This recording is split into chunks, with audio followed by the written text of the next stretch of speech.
से काम हो दिन रात गाओ नाथ नारायण वासुदेवा। श्री कृष्ण गोविंद हरे मुरादेवा। प्रेम से राधे कृष्णा राधे कृष्णा राधे कृष्णा राधे कृष्ण राधे कृष्ण राधे कृष्णा राधे कृष्णा राधे कृष्णा राधे कृष्णा। हरे कृष्ण कृष्ण कृष्ण हरे कृष्ण कृष्ण कृष्ण।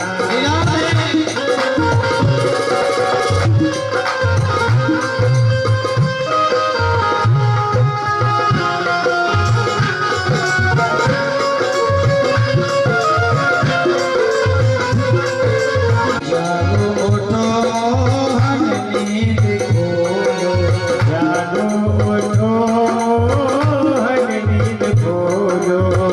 कायल भांति तुमको पुकारे, गाए रमाती तुमको पुकारे। हे नाथ नारायण वासुदेवा। श्री कृष्ण गोविंद हरे मुरारी। हे नाथ नारायण वासुदेवा। गाते मन को लुभाते, मुरली बजाते मन को लुभाते। यही गीत गाते हैं निज प्राण त्यागो, यही गीत गाते जय जय श्री राधे, जय जय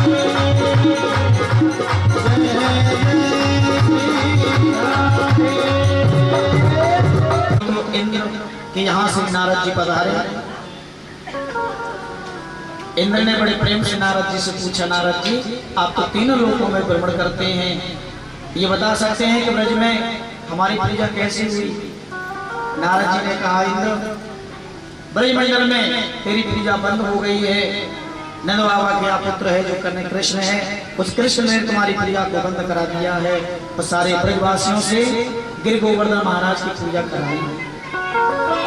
इंद्र को बहुत बड़ा क्रोध आया और क्रोध में आकर के इंद्र ने सारी मेघमालाओं को बुलाया और मेघों को बुला करके आवाज लगाकर कहा कि शीघ्र ही जाओ और सारे ब्रजमंडल को बहा दो।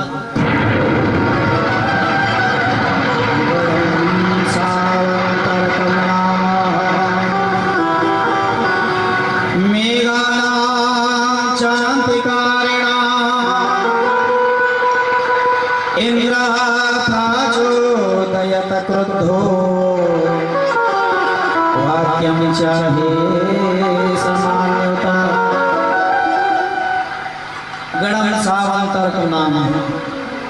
इन्होंने मेघमाला को आदेश दिया ऐसा बरसो कि सारा ब्रजमंडल सारे ब्रजमंडल पर मेघ के सुंदर सी घटा छाई।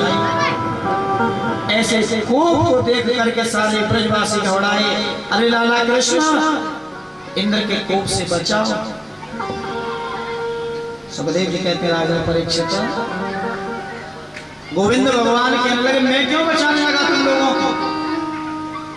सारे ब्रजवासी बोले लाला तभी हम पहले मना कर रहे थे, तूने इंद्र की पूजा को बंद करा दिया, आज इंद्र के कोप से कोई नहीं बचा सकता। लाला तू ही कुछ कर। कन्हैया बोले मैंने थोड़ी खाया है तुम्हारा खाया गोवर्धन महाराज ने, तो गोवर्धन महाराज ही तुम्हारी रक्षा करेंगे, इसीलिए सब मिलकर के गिरिराज महाराज की शरण में चलो। सारे ब्रजवासी दौड़े हैं गिरिराज महाराज के पास। जैसे ही मेघों की बड़ी जोर से बारिश प्रारंभ हुई है, उतने में गोविंद भगवान के समीप सारे ब्रजवासी, लाला बचा, इंद्र के कोप से बचा। गोविंद भगवान दौड़े हैं और दौड़ करके झट से बाएं हाथ की कन्नी उंगली को गिर गोवर्धन के नीचे लगाया। झट से गिरिराज महाराज को आज गोविंद भगवान ने धारण किया। तभी से गोविंद भगवान का बड़ा सुंदर नाम बना है। प्रेम से जगह लगाएंगे, बोलिए गिरिराज धरण की जय। गिरिराज महाराज को आज गोविंद भगवान ने अपने बाएं हाथ की कन्नी उंगली पर धारण किया। सारे ब्रजवासियों को आवाज लगाई, सारे ब्रजवासियों आ जाओ सब इसके नीचे। सारे ब्रजवासी अपने गौओं को लेकर के और गोवर्धन पहाड़ के नीचे जैसे पहुंचे, छोटे छोटे बालकों ने देखा छोटा सा कृष्ण है, अपने बाएं हाथ की कन्नी उंगली पर गोवर्धन को टांग रखा है। छोटे छोटे बालकों के हाथ में डंडे लगे हुए थे, लठियां लगी हुई थी। सब गए और जा करके पर्वत में जाके लगा दिया। लाला चिंता मत करियो, बिल्कुल चिंता करने की जरूरत ना है, हम सब तेरे साथ। सबने जब अपने अपने ये डंडे लगाए ना, गोविंद भगवान ने सोचा कितना बड़ा प्रेम है बच्चों में। गोविंद भगवान सोच रहे हैं कि ये बालक ये सोच रहे हैं कि सहारा लगा रहे हैं, और प्रेम से कहते लाला बिल्कुल चिंता करने की जरूरत ना है, पहले तू अकेले और देख कितने लगे हैं सब। भगवान ने सोचा कुछ करना चाहिए। जैसे भगवान ने अपना हाथ को थोड़ा सा हिलाया, और जैसे ही हाथ को हिलाने से पर्वत हिला, जो भी डंडे लगे थे वो टूट टूट कर गिरने लगे। जैसे ही टूट टूट कर गिरे हैं, अरे लाला बचा, लाला बचा, इतने में भगवान गोविंद ने उस पर्वत को धारण किया। छोटे छोटे बालकों ने कही कन्हैया हमारे इतने इतने मोटे जो लठ थे वो टूट टूट कर गिर गए, ऐसे तेरी उंगली में क्या है जो इतने बड़े पर्वत को अकेली उंगली ने उठाया है। सुखदेव जी कहते राजन, सारे ब्रजवासियों की तब समझ में आया कि ये कृष्ण कोई साधारण बालक नहीं है, ये स्वयं भगवान है। सारे ब्रजवासी हाथ जोड़ के बैठ गए, लाला तू ही हमारा भगवान, हमें तो अब मालूम पड़ी है। तभी हम सोचते कि 7 दिन आके न इतनी बड़ी उतना राक्षसी कैसे मार दे, तो भगवान है कन्हैया। सारे ब्रजवासियों के ऐसे भाव को देखकर गोविंद ने सोचा अगर इन ब्रजवासियों ने मुझे भगवान मान लिया तो फिर ये मुझसे प्रेम नहीं करें, फिर तो मेरी पूजा कर। भगवान बोले नहीं नहीं, मैं भगवान कुछ नहीं हूं, मैं तो तुम्हारा मित्र हूं। छोटे छोटे बाल बोले ठीक है, हमारे इतने बड़े बड़े मोटे मोटे लठिया क्यों टंगी, तेरी उंगली में कुछ है लाला, तभी तू भगवान है। गोविंद भगवान बोले नहीं, तो फिर अकेले में इतनी ताकत कहां से। देखिए सारे ब्रजवासियों के सारे बच्चों की मन को बात रखने के लिए भगवान ने बड़े प्रेम से कहा, हे ब्रजवासी सुनो कि कछु माखन को बल बड़ो, कछु गोपन करी सहाय, श्री राधे जो की कृपा से मैंने गिरवर उठा। गोविंद कहने लगे हे मित्रों, कछु माखन को बल बढ़ा, कुछ तुम्हें माखन खाया, आपके घरों से भी खाया, तो माखन में ताकत कम थोड़ी होती है। कछु माखन को बल बढ़ो, कछु गोपन करी सहाय, कुछ भैया तुमने भी तो सहायता की आकर के डंडे लगाए। श्री राधे जी की कृपा से गिरवर लियो, इसमें राधा रानी की कृपा हुई है तभी तो उठना है। बड़े प्रेम से गोविंद भगवान ने श्री राधा रानी का भी नाम यहाँ लिया है। अब थोड़ा ध्यान चिंतन करेंगे राधा क्या है। कृष्ण साक्षात ब्रह्म है, और ब्रह्म का जो आधार है वो राधा है। जब यहाँ आज कथा पूरी हो ना शाम को, तो जब जब आप अपने घर जाएं तो मन ही मन कहते जाना आधार आधार आधार आधार आधार आधार आधार। घर तक पहुंचेंगे तब तक मुंह से शब्द निकलेगा राधा, आधार आधार आधार, ऐसे कैसे करेंगे? क्योंकि जो ब्रह्म का आधार है वो राधा रानी है, और उसी ब्रह्म पर जिसने अपना अधिकार जमाया है वही राधा। सुखदेव जी कहते हैं राजा परीक्षित, इस प्रकार से सारे ग्वालों के मन को भाव को भी भगवान ने समझा दिया। अरे भैया मैं भगवान कुछ नहीं हूँ, तुम्हारा मित्र हूँ। तभी सारे ब्रजवासी बोले लाला अब मालूम पड़ी है, तभी सबसे ज्यादा तुम माखन खाता, जिसम माखन की ताकत है। देखिए 7 वर्ष के कन्हैया ने 7 कोस के पर्वत को अपनी उंगली पर उठाया।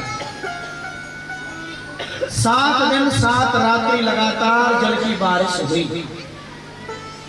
जितनी भी मेघमालाओं में सामर्थ्य थी वो बड़ी जोर से बारिश की है, लेकिन सारे ब्रह्मंडल में एक बूंद तक दिखाई नहीं दी।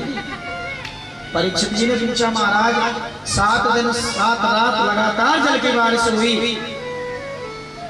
तो ब्रह्मंडल में वो जल गया कहां? बस यही समझना नहीं, यही तो समझा के बताओ। सुखदेव जी वर्णन करते हैं, राजा परीक्षित सारे ब्रह्मंडल में एक बूंद तक दिखाई नहीं दी। और सुखदेव जी समझाते हैं, राजा जब बात त्रेता युग की है, द्वापर युग में जल वर्षा, लेकिन बात तो त्रेता युग से चल रही है। त्रेता युग में यही कृष्ण श्री राम जी थे। जानकी जी ने एक बार प्रेम से राम जी से कही, प्रभु मेरी इच्छा होती है कि मैं किसी पंडित जी को अपने हाथों से भोग बना करके भोजन कराऊं। अब पंडित जी महाराज को निमंत्रण दे दो। राम जी ने पंडित जी को निमंत्रण दिया। ऐसे पंडित जी को देख करके जानकी जी के अंदर अभिमान आया। कहा, महाराज ऐसे पंडित जी नौत के आओ जो ज्यादा खाते हैं, ये तो बहुत कम खाने वाले हैं। अब कि मैं नौता करूंगी तो ऐसे पंडित जी को निमंत्रण देना जो खूब भरपेट खाएं, क्योंकि मेरे घर में रसोई की कमी नहीं है।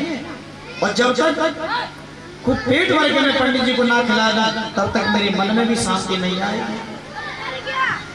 राम जी ने सोचा कि कुछ करना चाहिए। जानकी जी के कहने से राम जी ने ऐसे पंडित जी नौते मालूम है अगस्त्य जी को, अगस्त्य जी का निमंत्रण किया। अगस्त्य जी महाराज का बिल्कुल शरीर दुबला पतला। अगस्त्य जी से हाथ जोड़ के राम जी ने कही, महाराज आज आपका निमंत्रण हमारे घर है। सुखदेव जी कहते, राजा परीक्षित अगस्त्य जी आए, माता जानकी से राम जी ने कही, ठीक ठाक भोग नहीं हो, पंडित जी अच्छे आ रहे हैं खाए वाले। जानकी जी बोली, चिंता मत करो, मेरे घर में कमी ना है, खूब मन करके बनाऊंगी, आप तो कह देना पंडित जी से ज्यादा खाना। सुखदेव जी कहते लगे, राजा परीक्षित अगस्त्य मुनि आए। अगस्त्य मुनि को आते हुए देख करके जानकी जी को बड़ी जोर की हंसी आई। राम जी से बोली, ऐसे पंडित जी हों, इनको शरीर तो ऐसा लगे कि ज्यादा से ज्यादा एक पूरी खा सके। अरे खूब मोटे ताजा पंडित जी निमंत्रण नौत के आते ना। जानकी जी बोले, पहले इन्हें, जानकी जी ने जब कहा तो राम जी बोले, पहले इनको ही भोग लगवाए। आओ महाराज। अगस्त्य महाराज के लिए जैसे ही आसन बिछाया है, बड़े प्रेम से राम जी ने इशारा कर दो, महाराज देख लियो। अब जानकी जी ने 56 प्रकार के भोग बनाए, छोटी छोटी कटोरियों में, बहुत बड़ी तो थाली ली और छोटी छोटी कटोरी। आजकल देखते हैं आप भी, आजकल पंडितों के नौता करें ना कोई तो 2-4 तरह की सब्जी होगी, खीर रायता होगा, अलग अलग, लेकिन कटोरी वो छोटी छोटी होगी। मैंने देखा है ना, थाली में 10-20 कटोरी लगाए थे। हाँ नंबर लगा तो लाते हैं, ठीक है। 6वां दिन हुआ, 7वां दिन हुआ, अखंड चल रहा है। हाँ भोजन बंद नहीं, दिन रात भोजन चला। 10 दिन हो गए। मैया ने सोची अब कैसे होगा, घर में जो तो सो खत्म। रिद्धि सिद्धि को बुलाया। रिद्धि सिद्धि जिसके घर में हो वहाँ कमी नहीं आ सकती। रिद्धि सिद्धि ने भी अपने हाथों से भोग बनाया है अगस्त्य जी के लिए। जानकी जी परोसती जा परेशान, साक्षात गणेश जी को भी बुलवा लिया। 15वां दिन हो गए। जानकी जी फिर पानी लेके पहुंची। सोचा कि पानी पी लेंगे तो भोजन कम तो होगा। ऐसा होता है, भोजन करते समय अगर बीच में पानी पी लिया तो फिर कमी खाया जाएगा। पानी लेके फिर पहुंच गए। महाराज पानी ना, मैया मैंने कह दिया जब मेरा आधा भोजन होता है तब मैं पानी पीता हूँ, आप खिलाते हैं। 16वां दिन हो गया, 17वां दिन हो गया। जानकी परेशान। राम जी आए और पंडित जी भोजन चल रहा है। इशारा क्या अगस्त्य जी ना, महाराज बहुत अच्छा चल रहा है।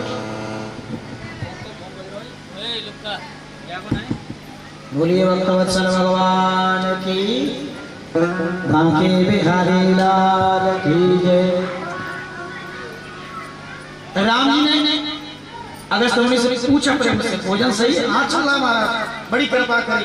और धन्य जानकी जी खूब भोजन खिला रहे हैं। जानकी जी की राम जी ने